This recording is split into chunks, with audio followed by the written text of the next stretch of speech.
Assalamualaikum warahmatullahi wabarakatuh. Selamat pagi anak-anak, semoga kalian semua sehat-sehat selalu dan selalu dalam peringatan dari Allah Subhanahu wa taala. Seperti biasa, sebelum pembelajaran kita mulai, marilah kita berdoa terlebih dahulu. Berdoa dimulai. Bismillah. Berdoa selesai. Pak Guru ucapkan terima kasih kepada kalian yang sudah mengisi daftar hadir hari ini. Pak Guru juga ingatkan untuk selalu menjaga kesehatan, menjaga kebersihan, menerapkan protokol kesehatan dimanapun kamu berada. Anak-anakku, hari ini kita belajar tema 3, subtema 2, pembelajaran 1, penemu dan manfaatnya. Hari ini kita belajar muatan bahasa Indonesia, muatan IPA, dan muatan IPS. Perhatikan dengan baik-baik ya. Untuk muatan bahasa Indonesia, hari ini kita belajar mengidentifikasi kalimat efektif dalam teks eksplanasi. Hal yang perlu diperhatikan dalam menuliskan kalimat efektif yaitu penggunaan kata baku. Di tema sebelumnya kita sudah belajar kata baku. Berikut berilah contoh simbol B jika kalimat tersebut merupakan kalimat efektif, dan berilah simbol S bila kalimat tersebut bukan kalimat efektif. Yang pertama, radio dapat digunakan untuk mendengarkan banyak lagu-lagu terbaru. Nah, ini adalah kalimat efektif yang salah. Mengapa demikian ya anak-anakku? Karena penggunaan kata banyak dan lagu-lagu itu sudah terulang. Jadi kalimat yang betul adalah radio dapat digunakan untuk mendengarkan lagu-lagu terbaru. Jadi banyaknya ini tidak usah.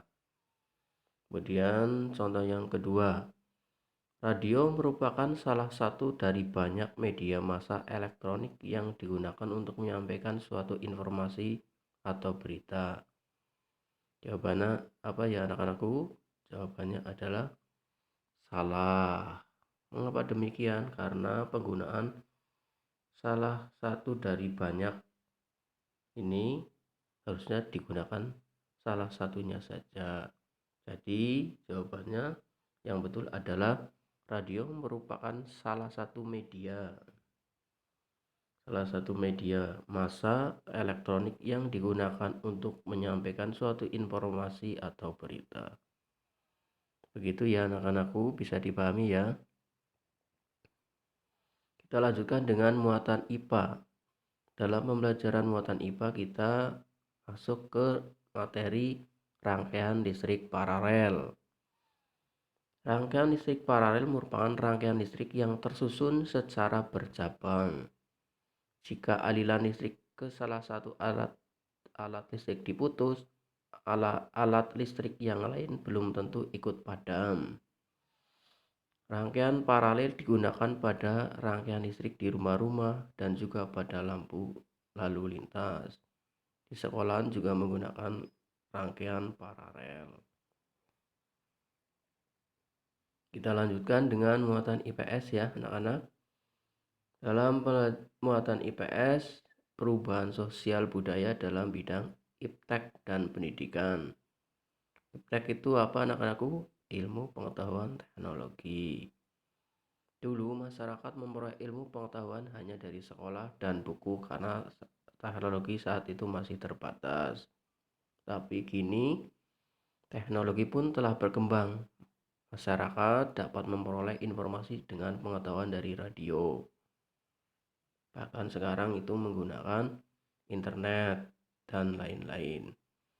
Seiring dengan kemajuan iptek, tercipta juga televisi yang dapat menyampaikan informasi berupa gambar dan suara. Melalui televisi, masyarakat memperoleh informasi yang lebih lengkap.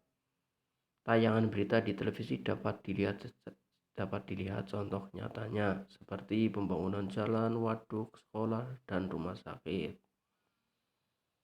Selain berita, televisi juga menayangkan acara kebudayaan, talk show, dan banyak lagi acara lainnya. Oleh karena itu, kita harus bisa memilih tayangan yang sesuai dengan usia kita dengan bijaksana. Jangan kalian menonton televisi yang tidak sesuai, nanti kalian akan mencontoh yang tidak sesuai atau mungkin yang tidak baik. Contohlah yang baik-baik sesuai dengan pendidikan karakter kalian. Sampai ini semoga kalian dapat memperoleh pengetahuan.